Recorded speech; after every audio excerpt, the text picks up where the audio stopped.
কাকে বলবো আর মন খারাপের কথা, আমি যে ভীষণ একলা একা। মুখ দেখে কি আর মানুষ চেনা যায়? মানুষ বড় আজব প্রাণী, কষ্ট দিয়ে অনেক মজা পাই। হ্যাঁ, আমি বদলে গেছি, অনেকটাই বদলে গেছি। যতটা বদলে গেলে পুরনো স্মৃতিগুলো ভুলে থাকা যায়, ঠিক ততটাই বদলে গেছি। আমি বদলে গেছি বলাটা সম্পূর্ণই ভুল হবে, কারণ আমি স্বেচ্ছায় বদলাইনি, আমি বদলে যেতে বাধ্য হয়েছি।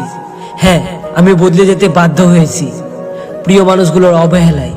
সবসময় আড্ডা দেওয়া মানুষটা আজ একা বসে থাকে, সবসময় হাসি খুশি থাকা মানুষটা আজ নীরবতা পালন করে, সবার সাথে হাসি খুশি থাকা মানুষটা আজ চুপচাপ থাকতে ভালোবাসে। আমার জন্য আমার খুব মায়া হয়, কেমন ছিলাম আর কেমন হয়ে গেলাম। অভিযোগ করলেই বা কাকে করব?